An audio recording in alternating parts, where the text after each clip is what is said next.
என் கையில இருக்கிற வெள்ளை நிற கல்ல நீ கரெக்டா கண்டுபிடிச்சிட்டா பணம் தர தேவையில்லை. ஆனா தப்பா கண்டுபிடிச்சிட்டா நீ 3 மடங்கா திருப்பி தரணும். இவரோட பேச்சுல உண்மையே தெரியலையே.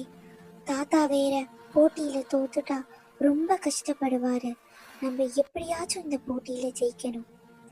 எப்படி ஜெயிக்கிறது? இது ஒரு நல்ல யோசனை. நம்மளோட புத்திசாலித்தனத்தால தான் இவரை நம்ம ஜெயிக்க முடியும். கண்டிப்பா ஜெயிக்கணும். பல்லவி அவளோட புத்திசாலித்தனத்தால அவன் கையில இருக்கிற ஒரு கல்லை மட்டும் வாங்கி டக்குன்னு கடல்ல தூக்கி போட்டுறா. அங்க இருந்த எல்லாரும் அதிர்ச்சியில பாக்குறாங்க. அந்த கல்லோட கலர் யாருக்குமே தெரியல. ஏன்னா அந்த கல் மூழ்கியும் போயிடுது. இப்போ உங்க கையில கருப்பு நிறக்கல் தான் இருக்கு. அப்போ நான் வெள்ளை நிறக்கல்ல தான் தேர்ந்தெடுத்து தூக்கி போட்டிருக்கேன். அப்படின்னா இந்த போட்டியில நான் ஜெயிச்சிட்டேன் தானே அப்படின்னு பல்லவி கேட்குறா. அப்போ ராமு சொன்னா, ஆமாம் பல்லவி, நீ ஜெயிச்சிட்ட. நீ என்னோட அகங்காரத்தையும் ஜெயிச்சிட்ட. நான் 2 கையிலையுமே கருப்பு நிறக்கல் தான் வச்சிருந்தேன். என்னை மன்னிச்சு